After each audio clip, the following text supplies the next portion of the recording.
Frustration is a feeling common to mortals. Much to do, so little time.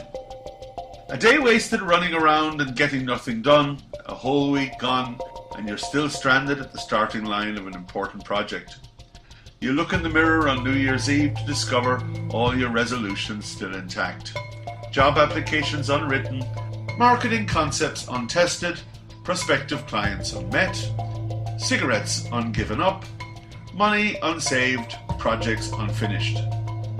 Welcome to the shadow world of things you could have done but never got round to. A nagging voice of frustration will accuse you of being lazy, but you're probably just distracted, overwhelmed by other things. Unfortunately, we spend a lot of time doing other things, and that are less important, whose yield turns out to be lower than the initial investment of effort and time. To counter these distractions, we need to relearn a forgotten economic principle, Paretos Law, or the 80-20 rule.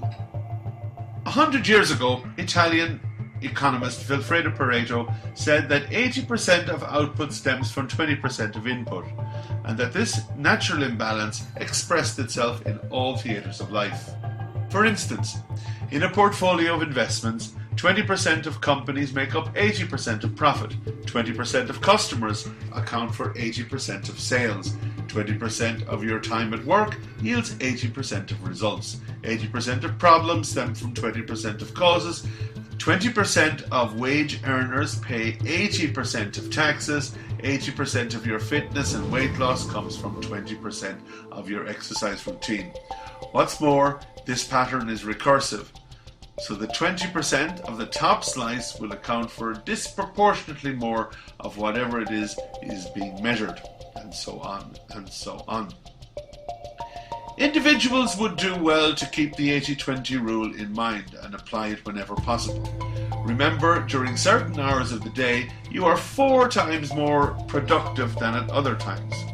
If you want to stop smoking, distract yourself during those times when you are 4 times more likely to smoke. Don't stay up all night studying for an exam, but study hard during those times when you're 4 times more likely to learn. Pareto's Law has been around for over 100 years, yet it still catches people by surprise. It shouldn't. There is a natural and predictable imbalance in the world which managers should embrace to great advantage. Think of how productive your company would be if we encouraged 80-20 thinking in the workplace. How many useless procedures would be eliminated?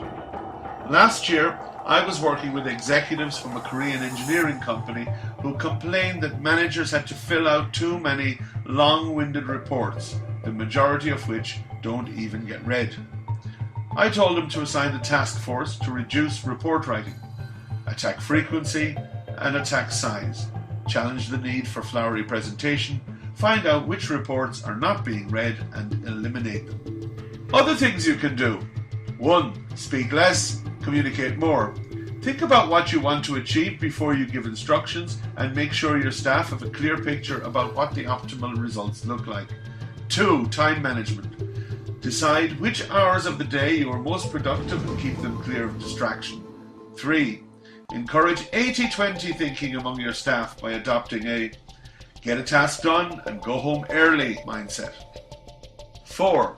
Set up task forces to solve problems in your department and workplace. Get everyone in the company to write about things that they believe are a drag on efficiency.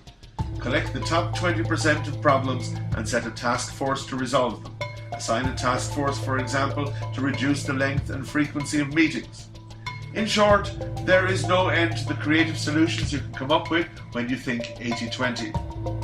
For more information about how to make your company more efficient, please visit our website.